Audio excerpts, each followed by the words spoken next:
வணக்கம். அகஸ்தியர் முத்திரை பயிற்சி மையம் வழங்கும் முத்திரைகளும் அதன் பலன்களும்.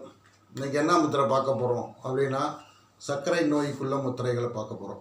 சர்க்கரை நோயினால் என்னென்ன பாதிப்புகள் வரும் அப்படிங்கிறத இன்றைக்கு பார்ப்போம்.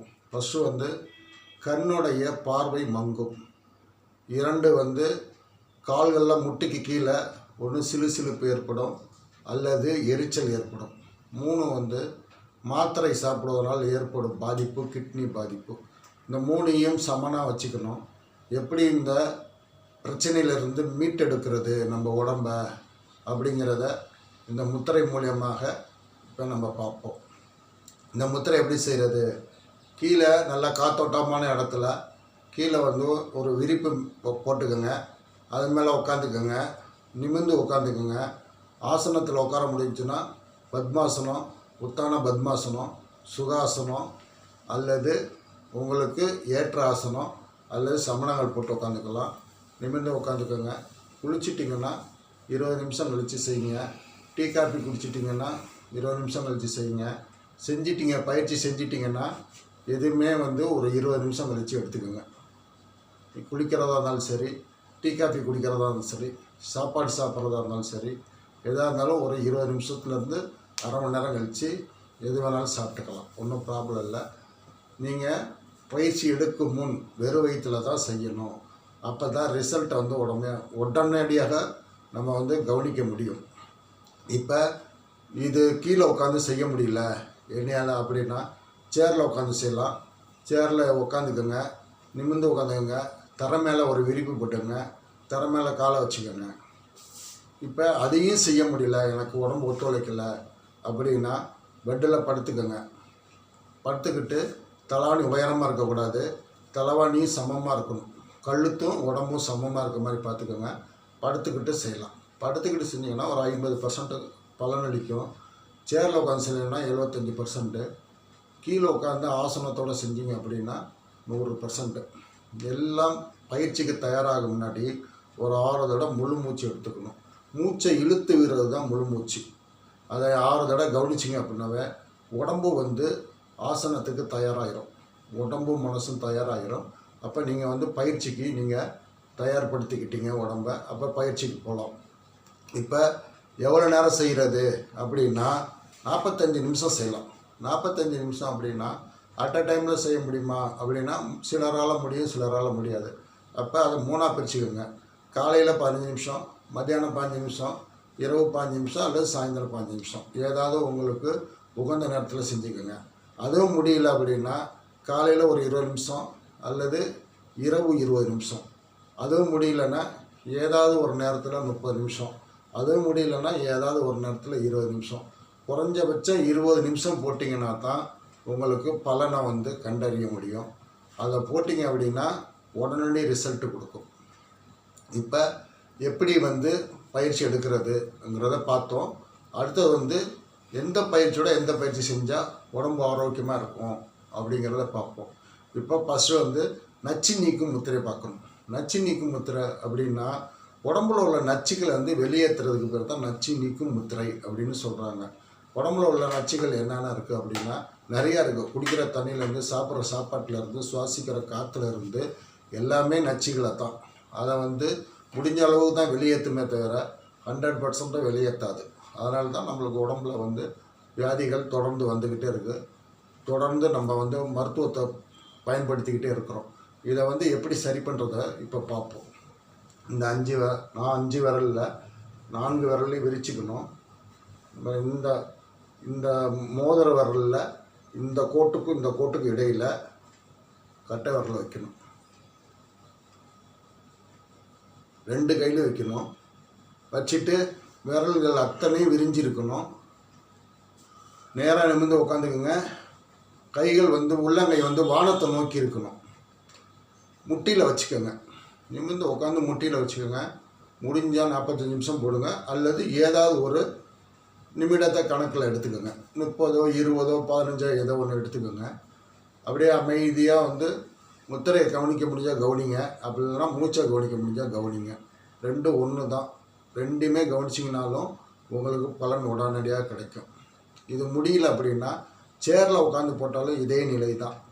கையை வந்து விரிந்த நிலையில் வானத்தை நோக்கி இருக்கணும், முட்டியில் வச்சுருக்கணும். படுத்த நிலையிலையும் இதே தான், உள்ளங்கை வானத்தை நோக்கி இருக்கணும், கொஞ்சம் வந்து கைகள் வந்து விரிஞ்சிருக்கணும் உடம்பை விட்டு.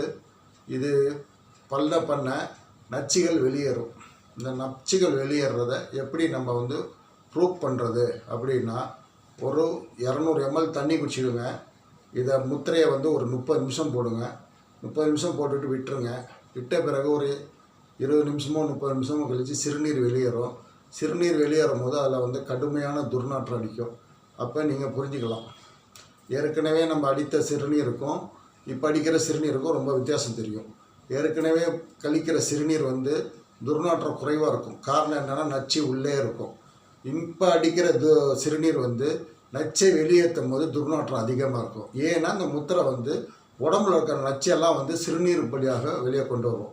இது ஒன்று. அடுத்தது வந்து திடக்கழிவு. திடக்கழிவுங்கிறது மலம். காலையிலையோ இல்லை இரவோ கழிக்கும் போது பார்த்தீங்க அப்படின்னா ரொம்ப துர்நாற்றம் அடிக்கும். அப்பயும் அந்த நச்சு வெளியேறதை நீங்கள் உணரலாம். அல்லது எச்சில் மூலியமாக கசக்கும், ரொம்ப கசக்கும், இல்லைன்னா துவர்க்கும், அதுலேயும் நீங்கள் வந்து உணரலாம். இல்லைன்னா சளி மூலியமாக உங்களுக்கு வந்து தெரிய வரும். சளி வந்து துர்நாற்றம் அடிக்கும். இதெல்லாம் வந்து சிம்டம்ஸ். உடம்புல வந்து துர்நாற்றம் எப்படி அடிக்குது அப்படின்னா, நச்சு வெளியேறும் போது அடிக்கும். இல்லைன்னா வேர்வை மூலியமாகவும் உங்களுக்கு தெரியும். வேர்வை சாதாரண இயல்பாக இருக்கிறப்ப அந்தளவுக்கு துர்நாற்றம் அடிக்காது. பிசுபிசுப்பு தன்மை இருக்குமே தவிர துர்நாற்றம் அந்தளவுக்கு இருக்காது. ஆனால் இதில் பிசுபிசுப்பும் அதிகமாக இருக்கும், துர்நாற்றமும் அதிகமாக இருக்கும். உங்களுக்கு வேர்வை இல்லை. அப்போ உங்களுக்கு உடம்பு ஆரோக்கியத்தன்மைக்கு இந்த முத்திரை வந்து கொண்டு போகுதுன்னு அர்த்தம். இதை வந்து உங்களுக்கு ஏற்ற நேரத்தில் செஞ்சுக்கோங்க. எவ்வளோ நேரம் முடியுமோ செஞ்சுக்கோங்க. இதை காலையில் செஞ்சுக்கோங்க, இல்லைன்னா இரவு படுக்கும்போது செஞ்சுக்கோங்க. இதை செஞ்சுட்டு இரவு படுக்கும்போது ஒரு முத்திரை செய்யணும். என்ன முத்திரை அப்படின்னா, நீர் முத்திரை. அது எதுக்கு செய்கிறோம் அப்படின்னா, அதை எப்படி செய்கிறதுன்னு பார்ப்போம். அதனுடைய பலன்களை பின்னாடி பார்ப்போம். நீர் முத்திரை இந்த 3 விரலும் ஒட்டி இருக்கணும். சுண்டு விரலும் கட்டை விரலும் இணைஞ்சிருக்கணும். கீழே உட்காந்துருந்தீங்க அப்படின்னா உள்ளங்கை வானத்தை நோக்கி இருக்கணும். 2 கைகளும் முட்டி மேலே இருக்கணும். சேரில் உட்காந்துருந்தாலும் இதே நிலை தான். வானத்தை நோக்கி உள்ளங்கை இருக்கணும், முட்டி மேலே இருக்கணும், 3 விரலும் ஒட்டி இருக்கணும். படுத்திருந்தீங்கனாலும் இதே நிலை தான். சரி, இந்த முத்திரை என்ன பலனளிக்கும் அப்படின்னா, உடலில் உள்ள ஹீட்டு, குளிர்ச்சி அண்டு வெப்பம் ரெண்டையும் சமன்படுத்தும். 1. 2வது வந்து உடம்புல வந்து இரத்த ஓட்டங்களை வந்து சீர்படுத்தும். 2. 3வது வந்து உறக்க நிலைக்கு, ஆழ்ந்த உறக்க நிலைக்கு நம்மளை கொண்டு போகும். எப்படி கொண்டு போகுது அப்படின்னா, மனசும் மூளையும் ஓய்வு நிலைக்கு சீக்கிரம் கொண்டு போகும். அப்போ பிராணசக்தியை வந்து விழிப்படைகிற நிலையில் இருக்கிற பிராணசக்தியை வந்து விழிப்பை குறைச்சி தூக்கத்துக்கு கொண்டு போகும். அப்போ நீங்கள் தூங்க என்ன செய்யுங்க அப்படின்னா, உடம்புல இருக்க அசதிகள்லாம் வெளியேறும், உடம்பு ஆரோக்கியமாக இருக்கும். காலையில் எழுந்திரிச்சிங்கன்னா ஃப்ரெஷ்ஷாக இருக்கும். இது மட்டும் இல்லை, மூளையில் நம்மளுக்கு தேங்கி இருக்க நெகட்டிவ்ஸ், நம்ம டெய்லி ஏதாச்சும் ஒரு பிரச்சனையில் இருப்போம், அந்த பிரச்சனையெல்லாம் மூளையில் பதிஞ்சிருக்கும். ராத்திரி தூங்கிட்டே இருப்போம், 12 மணி 1 மணிக்கு மேலே அந்த பிரச்சனைகளை நம்ம கனவு மூலியமாகவோ இல்லை நம்மளுக்கு எண்ணங்கள் மூலியமாக வெளியேறும் போது தூக்கமும் கெட்டுரும். அப்போ இந்த முத்திரை வந்து என்ன செய்யும் அப்படின்னா, அந்த மூளையில் இருக்க நெகட்டிவ், காலையிலேருந்து ராத்திரி வரலும் ஏற்பட்ட நெகட்டிவ்ஸை வெளியேற்றும் போது பாசிட்டிவ் எனர்ஜியை உண்டு பண்ணும். பாசிட்டிவ் எனர்ஜி என்னென்னா, அமைதி நிலைக்கு கொண்டு போகும் மூளை அமைதி நிலைக்கு போச்சுன்னா மனசும் அமைதியாகிடும். அப்போ தூக்கங்கள் வரும். இது ரொம்ப முக்கியமான சப்ஜெக்ட். இந்த முத்திரைக்கு ரொம்ப ஆழ்ந்த தூக்க நிலைக்கு கொண்டு போகிற முத்திரைன்னு கூட சொல்லுவாங்க. காரணம் என்ன அப்படின்னா, ரொம்ப நிசப்தமாக இருக்கும், மனசு நிசப்தமாக இருக்கும், மூளை நிசப்தமாக இருக்கும். 2வது வந்து இந்த முத்திரையை போட யாரெல்லாம் தூக்க மாத்திரை போடுறாங்களோ அவங்கெல்லாம் வந்து தூக்க மாத்திரையிலேருந்து வெகு விரைவில் வந்து வெளியேற்றப்படுவாங்க. இப்போ நிறைய பேர்த்துக்கு வந்து இரவில் தூக்கம் வரல, தூக்க மாத்திரை போடுறேங்க, டாக்டரோட அட்வைஸ் படி தூக்க மாத்திரை போடுறேன் அப்படிம்பாங்க. தூக்க மாத்திரை ஒரு காலகட்டத்தில் தூக்கத்தை வந்து குறைச்சிடும். மூளைக்கு வந்து தேவையான இரத்த ஓட்டத்தையும் பிராணனையும் கொடுக்காது. அந்த நீங்கள் மாத்திரை போட்டால் தூக்கம் வரும். அடுத்து வந்து பவரை வந்து இன்க்ரீஸ் பண்ணுவாங்க. அதுவும் ஒரு காலகட்டத்தில் செயல்படாது. அதுவும் வந்து பிராணனையும் இரத்த ஓட்டத்தையும் குறைச்சிரும். அப்போ மூளை வந்து ஓய்வு நிலைக்கு போகாது, விழிப்பு நிலையிலே இருக்கும்போது உங்களுக்கு தூக்கம் வராது. ஆனால் இந்த முத்திரை போட்டிங்கன்னா எவ்வளோ பெரிய தூக்க மாத்திரை நீங்கள் போடுற ஆளாக இருந்தால் கூட விரைவில் அந்த தூக்க மாத்திரையிலேருந்து வெளியே கொண்டு வரும். தொடர்ந்து நான் 2 வருஷம் போடுறேன் சார், 3 வருஷம் போடுறேன், 5 வருஷம் போடுறேன், நான் தூக்க மாத்திரையில் தான் என் உடம்பே வந்து இயங்குது அப்படின்னா, இந்த முத்திரையை வந்து நீங்கள் இரவில் வந்து ஒரு 20 நிமிஷம் போட்டுட்டு 1/4 மணி நேரம் கழித்து சாப்பிட்டுட்டு நீங்கள் படுத்தீங்க அப்படின்னா, நாளடைவில் வந்து தூக்க மாத்திரை படிப்படியாக குறைகிறத கண்ணு முன்னாடி உங்களுக்கு உணர்த்தும். அதுதான் இந்த முத்திரையை வந்து சித்தர்கள் வந்து புனிதத்தன்மை உள்ள பயிற்சி அப்படின்னு சொல்கிறாங்க. நாம் வந்து இதை பயிற்சியை டெய்லி எடுத்துக்கிட்டு உடல் ஆரோக்கியம், மன ஆரோக்கியம், பொருள் ஆரோக்கியத்தை வந்து நாம் தக்க வச்சுக்குவோம். வாழ்க்கையில் வந்து வெற்றி அடைய இந்த முத்திரைகளை தொடர்ந்து பயன்படுத்துவோம். மனநிலையை சரியாக வச்சுக்க பயன்படுத்துவோம். உடல் ஆரோக்கியத்தை மேம்படுத்த அந்த முத்திரைகளை பயன்படுத்துவோம். பயன்படுத்தி வாழ்வில் வெற்றியை நாம் வந்து உறுதிப்படுத்துவோம். பிடித்திருந்தால் லைக் பண்ணுங்கள், ஷேர் பண்ணுங்கள், கமெண்ட் பண்ணுங்கள். நன்றி.